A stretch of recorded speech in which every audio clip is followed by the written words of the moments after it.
Good Friday morning from Yahoo Finance's New York City headquarters studios. I'm Yahoo Finance executive editor Brian Sozzi. We are coming to you the day after our headline-making annual Invest event.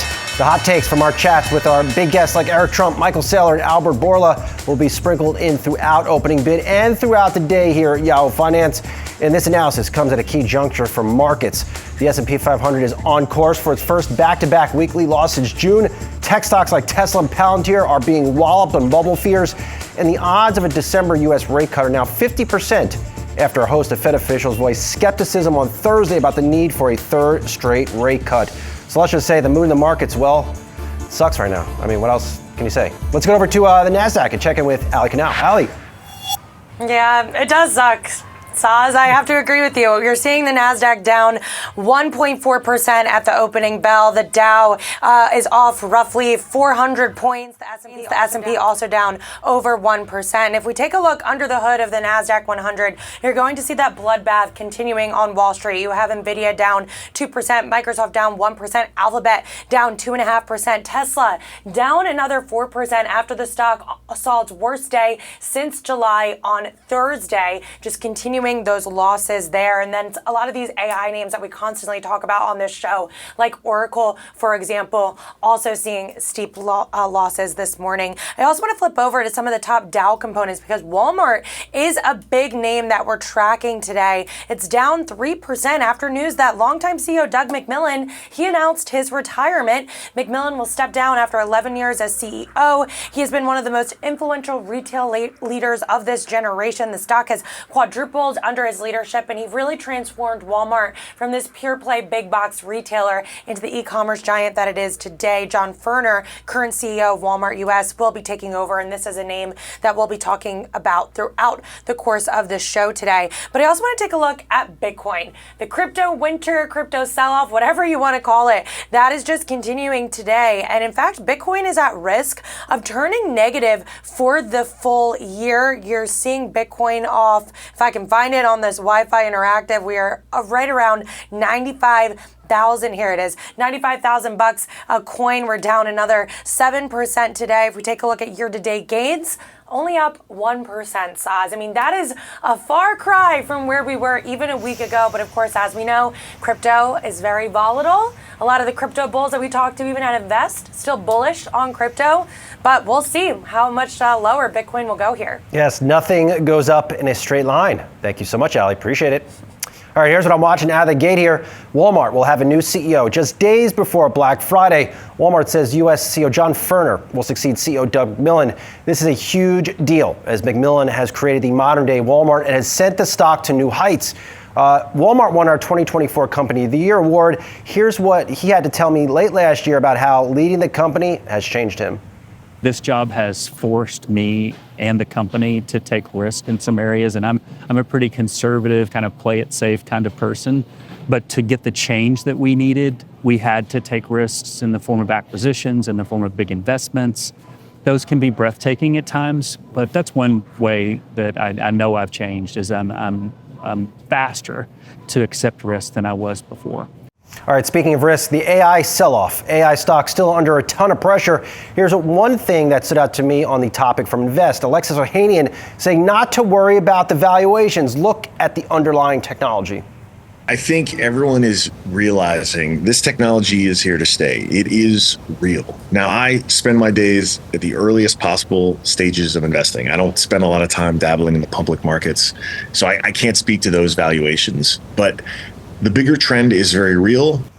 Crypto also being dumped while crypto prices tank. The bulls are clearly digging in. Here's what the crypto bulls told us at Invest.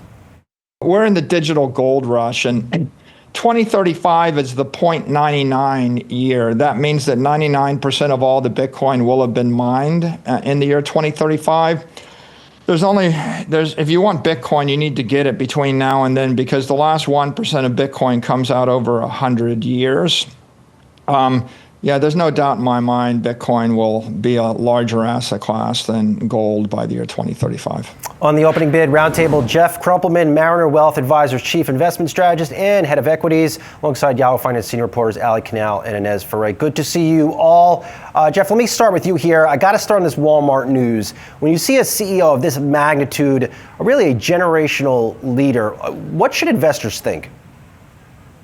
Well, I think when you talk about a company that is strong and has the long history, succession management is something that's planned for a long time, and it's something that companies face once again. And from that management level, it's the U.S. CEO of Walmart that will be taking over, and I don't see this as a big hurdle, to overcome as you transition. I'm sure this has been in process. And in terms of how they're positioned, very strong within e-commerce and how they've developed that. But just the consumer trade down, we like the sector overall. We don't have positions in Walmart at this time. We own Kroger and Dollar General and other companies that benefit from consumer trade down. So it's news today. And I don't think it's something that is a major concern for the company. And as I was reflecting a little bit back on the last time I physically saw Doug McMillon, it was 2 times over the course of a month and a half last year as we did our Company of the Year award. One time was in Sam Walton's old office, which was Doug's office. And I remember asking Doug, how much longer do you want to do this? And in classic Doug form, he said nothing. And I believe he just smiled on me and there was an awkward pause. But that's Doug. He's stoic. He's got a wicked sense of humor. But look, if you're going to have a new leader on top of Walmart, and any new leader has some challenges out of the gate here. And let's keep in mind the stock is at a record high or near a record high. Right. It's a new leader, but it's still coming in from the ranks within Walmart, which is also has been Doug's case. And Doug is really leaving sort of an imprint there because under his leadership, you saw the omni-channel development, the everything that has to do with e-commerce, all the investments that they made. And they had started to make these investments before the pandemic. So when the pandemic hit, they were already prepared. I mean, even in your interview, he was talking about the curbside delivery, all of the preparations that they had made before the pandemic and that made them stand out during the pandemic. So his leadership sort of brings with it bringing Walmart into the digital age, so to speak. And I would imagine that he's just handing off the baton at this point. And I know that he said to you that he didn't really or tries not to pay attention to the stock price, but the stock price has done very well under his leadership of more than 10 years. Yeah, no, it's so true. Ali, we're going to enter next year with 2 new CEOs atop the U.S.'s largest retailer. Of course, now we have Walmart and John Furner. You have Michael Fidelki taking the reins over from longtime CEO Brian Cornell over at Target. These stories are so different, and so are the stock price performances. Oh yeah, Target hasn't done well at all, especially in the face of some of those competitors like Amazon and to many degrees, Walmart as well. Walmart has just really stepped up. It's been able to attract that lower income consumer. It's really leaned heavily into grocery, which has been a big catalyst for the stock price. So John Furner is going to have a target on his back in a lot of ways. How can you continue this momentum when the stock is trading at record highs, when margins are solid, and where investors expect a lot from the CEO to continue to lead the ship, especially in this age of AI and technology? Everything is changing so rapidly. And even during our Invest conference, a lot of the discussions that we had with these entrepreneurs, with these CEOs, is that as a business, you have to be able to adapt very quickly. Otherwise, you're going to get left behind. So I expect that to ripple through across the retail sector as well. Jeff, let me get back to your 2 picks that you mentioned in Kroger and I believe Dollar General. At Invest, our event yesterday, I sat down with Lael Brainerd, former Fed Vice Chair, and Mohammed Al-Arian, noted economist. Both of them voiced serious concern on the spending power of low-income America, and they were unclear when that changes, even if there is a rate cut. What does the fundamentals of those 2 businesses look like, and what's your thesis behind it?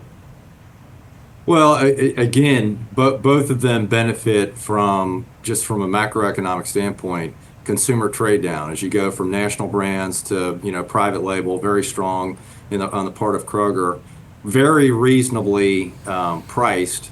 And in the case of Dollar General, they are benefiting from their competitor, Dollar Tree, who is actually selling Family Dollar. And so you've got disruption in the part of a major competitor. And if you look at their build out, just their merchandising, all the things that they're doing to refresh stores and also grow those stores, I think you've got a growth story with Dollar General as well. And then with the catcher's mitt, they take advantage of consumer trade down. And as people move lower. Yeah, and as on the other side of the spectrum, we have this continued AI stock sell-off. And at this point, this is starting to turn into a little bit of a near-term route. Yeah, and it's starting to turn. And it's starting to turn into sort of an everything sell-off of what you're watching right now. I mean, it started at first to be a part of a rotation out of tech. But if you're looking across the board, we are seeing sort of a sell-off across the board. You still, though, have Wall Street that is bullish on the AI trade and on also buying the dip. I mean, there's been UBS had come out with a note not too long ago talking about AI exposure, and if you're underexposed, to use this opportunity to buy good AI plays. But nevertheless, when you see this type of volatility or this type of selling, it is concerning to the market. Jeff, let me get back to you. Let's assume that one owns a basket of AI stocks, Palantir, Microsoft, and let's NVIDIA, for example, and these stocks are now well off their highs. What do you do? Well, we're kind of in hold your ground camp. We came into these names in a big way, as the comment was just made about opportunity in 2022, late 2022, when NVIDIA was off, 70, 80%. Wonderful buying opportunity. And we've continued to trim these names to ensure that we don't have concentrated positions. So I think you want to own these stalwarts. You just want to make sure that you don't have overly concentrated positions, even to the tune of how they're represented in the S&P 500. And we find many opportunities outside of these Mag 7 stocks within cybersecurity. I would add to this that what we've seen is laggards in software. Everyone's been focused on hardware and on semis. And you've got names like ServiceNow, a wonderful software company that will benefit from generative AI, and their core business is strong, and yet they're down 20% this year. They've never been as cheap in quite some time. So I think you want to be very selective. You want to own the stalwarts, but don't under-own them, and look for opportunities as was just stated, as you see this sell-off play out. This is real. This is not something, we're early innings here on AI, and it's real. This is not 2000. Also real, Ali, is the sell-off in crypto. Yeah, the sell-off in crypto ain't looking too good right now. I mentioned at the top of the show that Bitcoin is at risk of turning negative for the year. And at one point, we had significant double-digit gains. To Inez's point, it feels like it's an everything sell-off where it's just risk off at any point. And that includes those AI names along with crypto. But again, the crypto bulls say they welcome volatility. They say this is the time to get into some of these plays. There could be some profit taking that's coming out of the market as well when it comes to the larger crypto space. But of course, it's an area that's just gained such prominence after the Bitcoin ETFs and Ethereum ETFs. It's been the talk of Wall Street over the past year, and now we are seeing a bit of that selling pressure, and it just underscores the volatility that remains in an asset like crypto and why we have seen things like gold surge to record highs. So I'm very curious to see how we end the year with Bitcoin and what that means for the setup heading into 2026. Big thank you to my roundtable, Jeff Krumpelman, Ali Canal, and Inez Ferre. Appreciate it. Thank you. Coming up, Robinhood co-founder and CEO Vlad Tenev weighs in on the future of his trading platform after a sizzling year.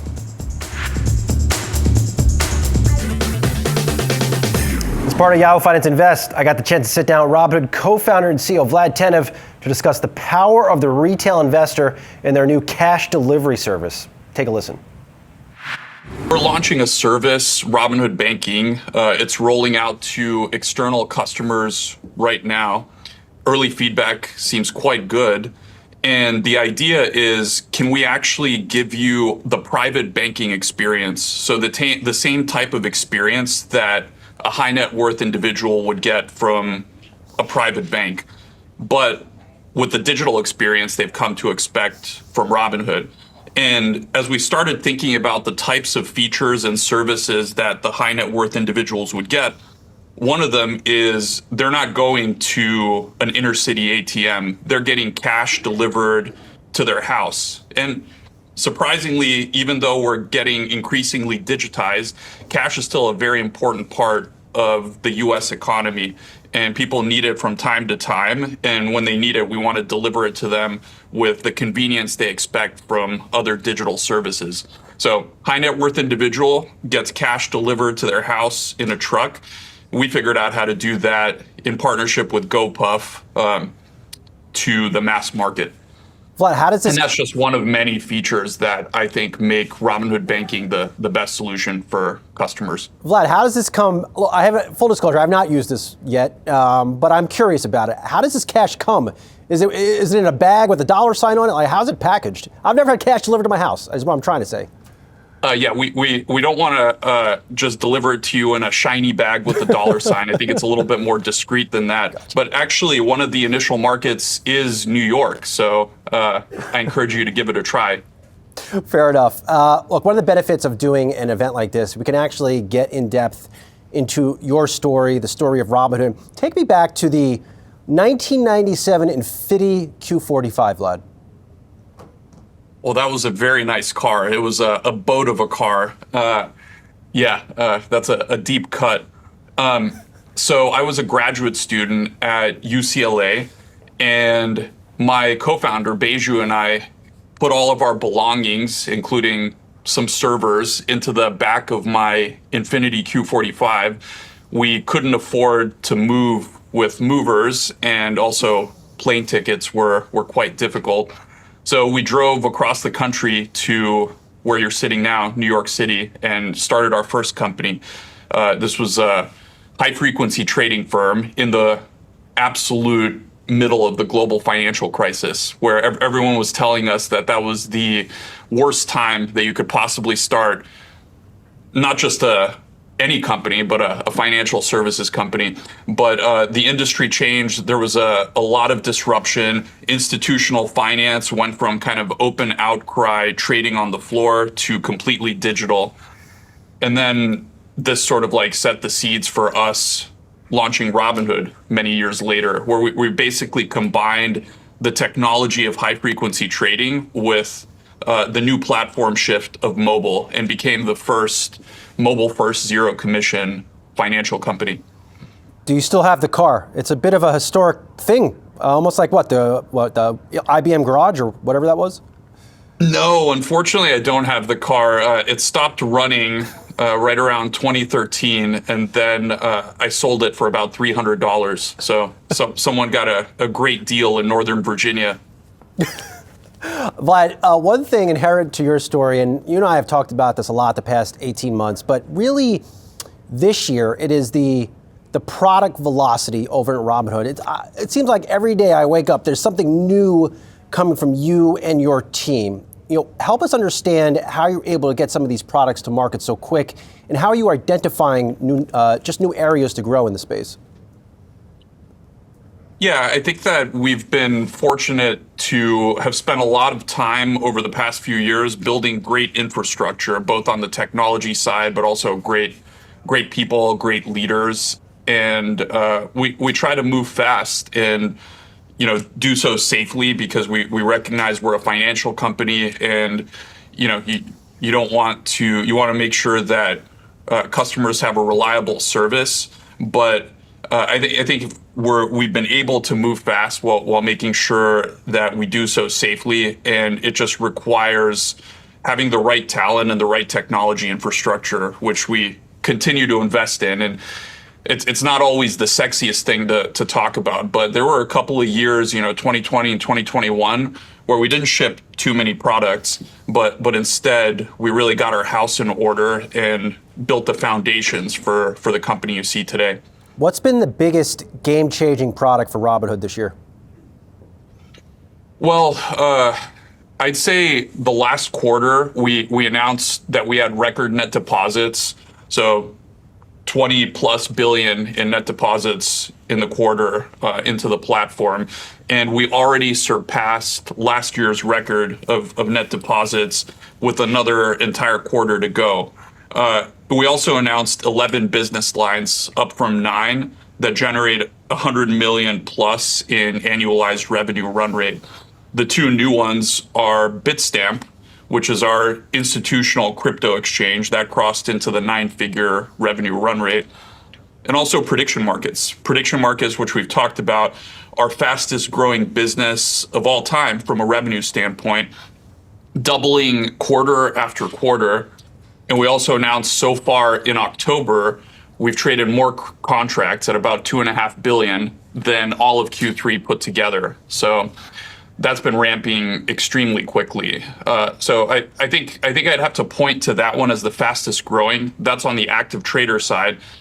But again, you look on the wealth building side, where we're not just building for active traders, but we want to be your primary financial account and your secondary financial account.